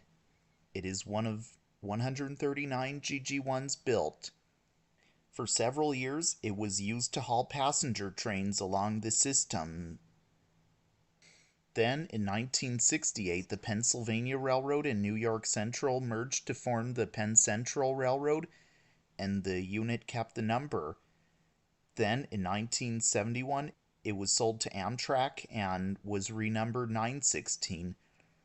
Then, in 1976, it was renumbered 4916. Then later on, the locomotive was retired, and in 1982, Edmund Boyce Jr. purchased the locomotive for the National Museum of Transportation in St. Louis, Missouri, where it is today. He purchased it in honor of his parents as well. Also, Amtrak 4916 is one of 16 surviving GG1s left in the world today, and this one can be found here at the National Museum of Transportation in St. Louis, Missouri, where it is today. What you see right behind me is Chicago and Northwestern 274. Chicago and Northwestern 274 was built by Baldwin in Philadelphia, Pennsylvania in 1873 and is the 3107th steam locomotive built by that factory and is a 440 American type steam locomotive. For several years, this locomotive hauled trains when it was in service. It was used to haul likely both passenger and freight train. Later, it was leased to the Winona and St. Peter Railroad in the state of Minnesota to the James River in the Dakota Territory, and it was where it was renumbered 40. In 1882, it was renumbered 1900. Then it was later renumbered 1040. In 1900, the Chicago Northwestern took over the Winona and St. Peter Railroad. It was then retired, and in 1908, it was donated to Purdue University in West Lafayette, Indiana, where it sat on display on the campus. Then, in 1951, it was donated to the National Museum of Transportation in St. Louis, Missouri, where it is today.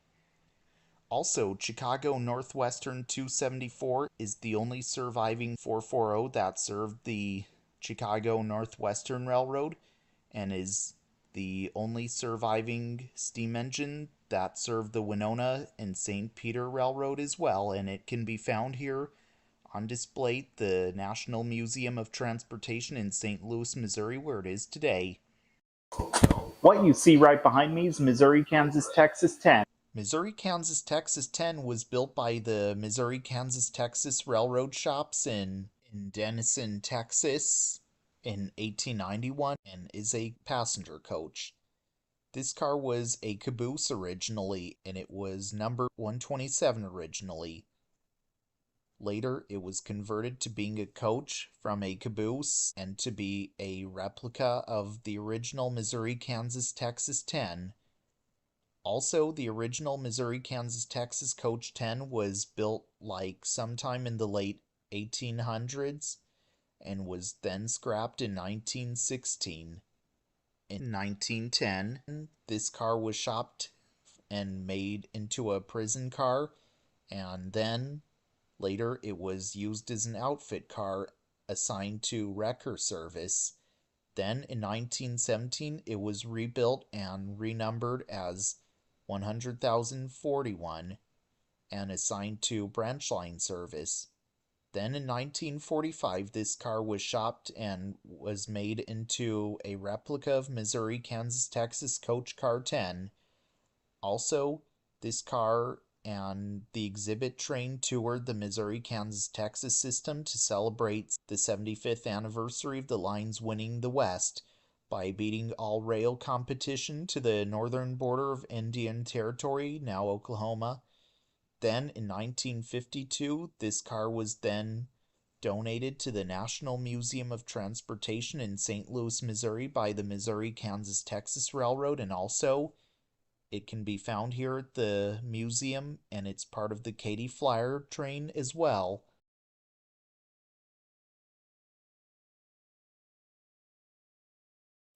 What you see right behind me is Illinois Central 764. Illinois Central 764 was built by Rogers Locomotive Works in Paterson, New Jersey in 1904 and is the 6178th steam locomotive built by that factory and is a 280 consolidation type steam locomotive. This locomotive spent its life hauling mainline freight on the Illinois Central Railroad but was relegated to branch lines on the railroad as heavier motive power arrived. Then later on, it was retired, and in 1955, it was donated to the National Museum of Transportation in St. Louis, Missouri by the Illinois Central Railroad, where it is on display today. Also, Illinois Central 764 is one of two remaining Illinois Central 280s left in the world today, and 790 is the other one and is at the Steamtown National Historic Site in Scranton, Pennsylvania. And 764 can be found here on display at the National Museum of Transportation in St. Louis, Missouri, where it is today. What you see right behind me is Terminal Railroad Association. St. Louis 318. Terminal Railroad Association of St. Louis 318 was built by the Terminal Railroad Association in Madison, Illinois in 1926 and is the 318th steam locomotive built by that factory and is an 080 eight-wheeler type steam locomotive. This locomotive was used originally for the Terminal Railroad Association in St. Louis, Missouri, and this is the original number, and it was used as a switch locomotive and might have hauled freight. And also, it was the first engine to be built with a one-piece frame and cylinder casting, one of the precursors to the locomotive design that made modern steam power possible. Then it was sold to the General Steel Casting Corp in Granite City, Illinois, and also it spent most of its life switching at the company's plant as well. As well as that, it retained the number. General Steel worked with the Terminal Railroad Association to ensure its preservation as well. Then later on, the locomotive was retired from service, and in 1956, it was donated to the National Museum of Transportation in St. Louis, Missouri, where it is seen on display today. Also, it is the only surviving Terminal Railroad Association steam locomotive left in the world today, as if it looks much more like a steam engine, and can be seen here on display at the National Museum of Transportation in St. Louis, Missouri, where it is on display today.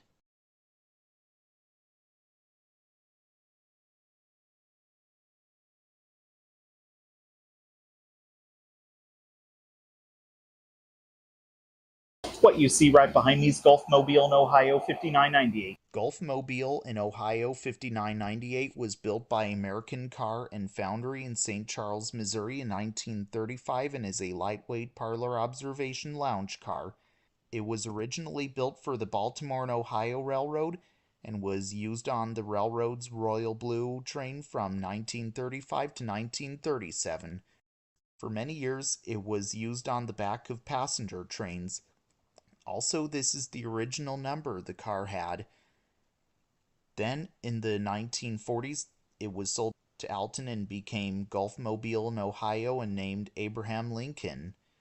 Then later, it was retired and was then acquired by the National Museum of Transportation in St. Louis, Missouri, and can be seen on display where it is today.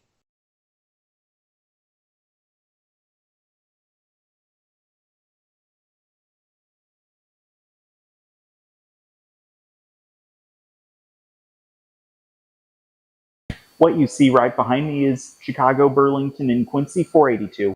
Chicago, Burlington, and Quincy 482 was built by Pullman in 1948 and is a sleeper car. This car is an 8631 sleeper car, which means it has 8 duplex roomettes, 6 roomettes, 3 bedrooms, and 1 compartment. Also, the car is named Dubuque. This car is painted in the Northern Pacific two-tone scheme colors. It was actually owned by the Chicago, Burlington, and Quincy Railroad, and the reason it is painted in the Northern Pacific two-tone scheme is because it was in pool service on the Northern Pacific's North Coast Limited passenger train to offset the Twin Cities to Chicago portion of the trip over Chicago, Burlington, and Quincy tracks. Then later on, the car was retired, and then in 1969, it was part of the Steamtown collection in Bellow Falls, Vermont, which the site is now in Scranton, Pennsylvania. The car was later acquired by the National Museum of Transportation in St. Louis, Missouri, and it was carefully repainted to the Northern Pacific two-tone livery. And today, it is preserved here at the National Museum of Transportation in St. Louis, Missouri, where it is today.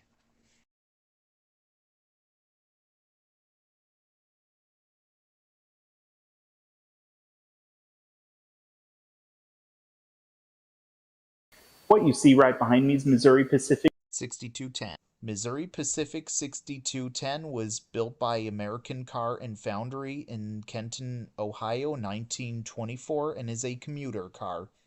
This car was used on the Missouri Pacific commuter trains many years ago, and it has wide open platforms. This car operated between Pacific, Missouri, and St. Louis, Missouri for the railroad, and also passengers would even ride aboard this car as it would take them between the locations this car operated between. Then later it was retired and then it was acquired by the National Museum of Transportation in St. Louis, Missouri, where it is today.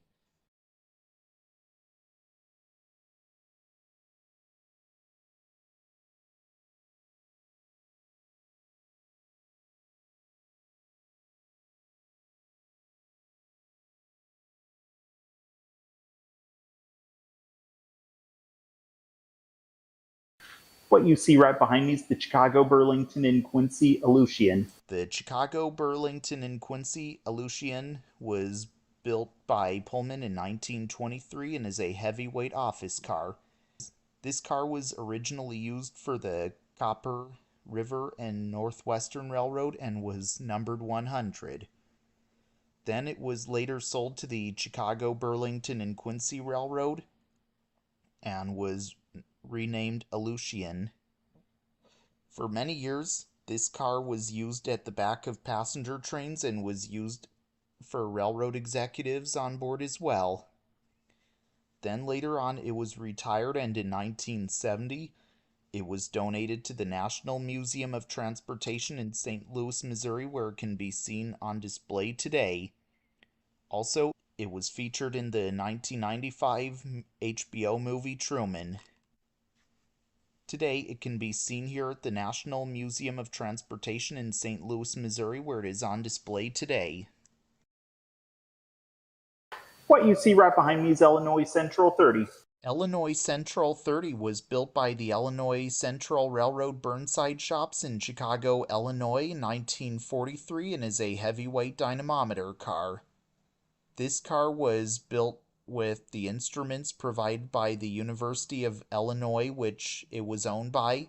The dynamometer car is a rolling laboratory that tests the pulling power of locomotives. The front coupler is attached to the frame by a hydraulic cylinder. The pull of a locomotive moves a piston in the cylinder, and measuring instruments in the car record the data. The systematic is so sensitive it can detect the force of a person pulling on the coupler, and so strong that it tested an engine pulling a 213 car coal train. This car contains as operating compartment with recording table, instruments, and tool bench, as 2 staterooms which accommodates 4 people each, and also has a toilet, shower, and kitchen. This car was last used behind a steam locomotive in 1952 and was only used once behind a diesel-electric in 1955. Then the car was retired in 1955 and was then donated to the National Museum of Transportation in St. Louis, Missouri in 1969 by the Illinois Central Railroad and the University of Illinois, and it can be found on display right here where it is today. What you see right behind me is the Reading Black Diamond. The Reading Black Diamond was built by Baldwin in Philadelphia, Pennsylvania in 1889 and is the 10147th steam locomotive built by that factory, and is a 222T tank engine single type steam locomotive. This locomotive was used for the Philadelphia and Reading Railroad when that was the name it was, and it is a steam-powered inspection locomotive. Then, in 1923, the railroad was merged as the Reading Company and still had the name. The interior was designed for VIP passengers with walnut paneling and seating for 8. The bands on the boiler were Russian iron in the cab and brass in the passenger section. The limited area behind the firebox meant it had to be fired by a small boy. Then later on, the locomotive was retired, and in 1948, it was donated to the National Museum of Transportation in St. Louis, Missouri by the Reading Railroad. Also, between 2010 and spring of 2012, the locomotive was repainted and it sat under the other building under a shelter, and it was taken into the shed for repainting and refurbishment. Then, once it was repainted and refurbished, it was then moved to this spot and can be seen on display right here where it is today. Also, it is like one of the very few surviving United States steam-powered railroad inspection engines, and this one can be found here at the National Museum of Transportation in St. Louis, Missouri, where it is today.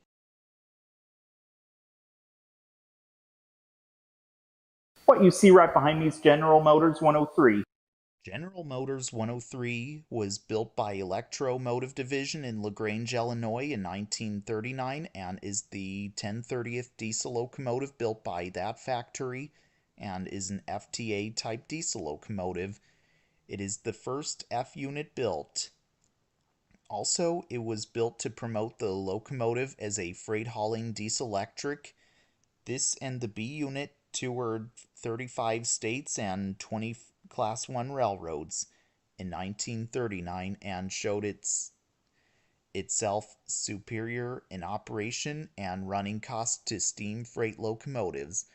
It consequently convinced many railroads to convert to diesel power in the ensuing years, and it is the first in EMD's highly successful F-Series. Then it was sold to the Southern Railroad and it was renumbered 6100. Then in 1961, it was donated to the National Museum of Transportation in St. Louis, Missouri by the Southern Railroad.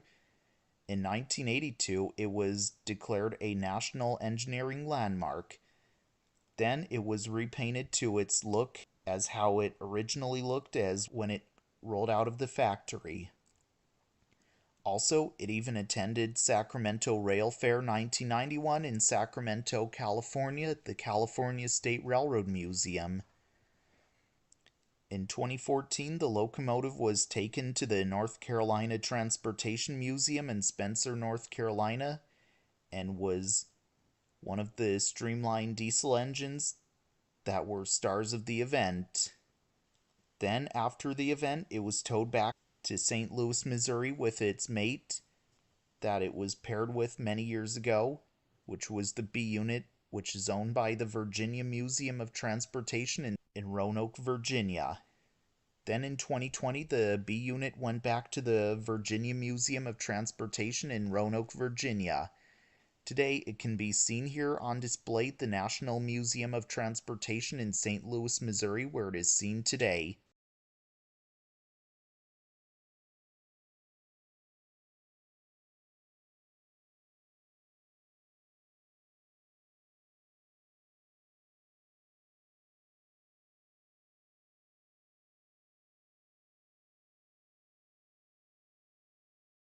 What you see right behind me, St. Louis Southwestern 95589. St. Louis Southwestern 95589 was built in 1913 and is a wedge snowplow. It was originally a Vanderbilt tender when it was built, and it was originally paired to a Chicago, Rock Island, and Pacific steam engine numbered 2572, which is a 282 Mikado type steam locomotive, and was a K60 class steam locomotive. And the locomotive serial number turns out to be 4142. And the locomotive was built in 1913 by the Baldwin Locomotive Works in Philadelphia, Pennsylvania, and the locomotive's body was scrapped later on. Then, in 1957, the tender became what was left of the locomotive. Then, in 1957, it was converted to being a wedge snowplow and was numbered 95589 and was used for clearing snow off the rails. Later, it was convoyed to the St. Louis Southwestern Railroad when the Chicago, Rock Island, and Pacific Railroad was broken up and the lines were sold.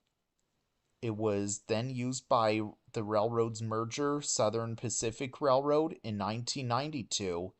Also, the plow would be coupled to one or more locomotives, which would push it through the snow. Then in 1995, it was donated to the National Museum of Transportation in St. Louis, Missouri by the Southern Pacific Railroad and was relettered to how it looked when it worked the St. Louis Southwestern Railroad. Today, it can be seen here on display as well.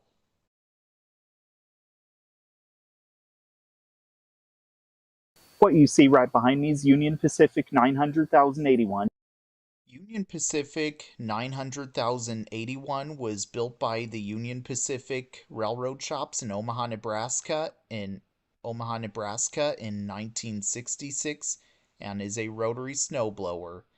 This snowblower is 52 feet and 2 inches long, 52 feet and 2 inches long and 17 feet tall.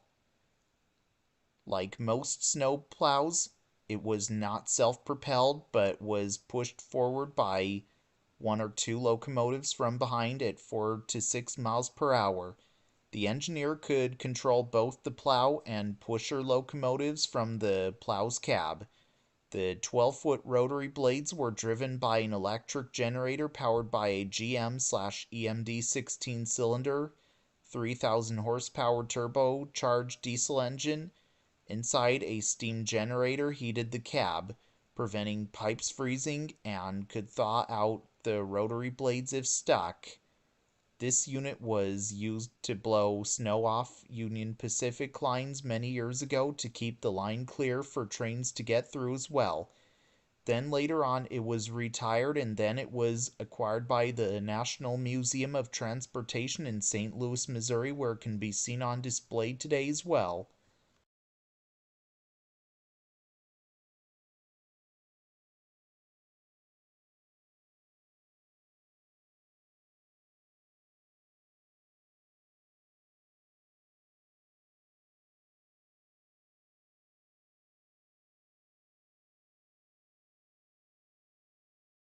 What you see right behind me is Texas and Pacific 1603.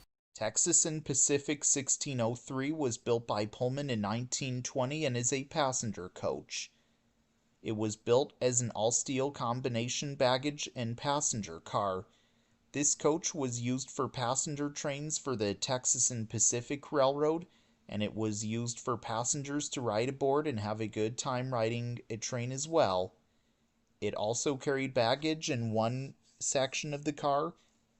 In 1951, the first conversion of the car was done by the Texas and Pacific Railroad in the shops in Marshall, Texas. Also, the car was converted from a passenger baggage car to an instruction car and was renumbered 23. Also, the majority of the windows were removed. The car was purchased by the Monsanto Company from the Missouri Pacific Railroad in May 1962, and the second conversion was done in June 1962 by the St. Louis Car Company of St. Louis, Missouri, making the Monsanto Universal Training Car. As well as that, it was renumbered 3210. The car operated from 1963 to 1966 and was retired and was stored in Soda Springs, Idaho till it was donated to the National Museum of Transportation in St. Louis, Missouri in 1971. Also, it has words saying train of thought, and also it is even used as an educational car as well. This car has been restored and remodeled to provide a facility for additional programs at the museum and is open for facilitated field trips and Saturday Boy Scout/Girl Scout programs as well. And more information about that, do check the museum's web.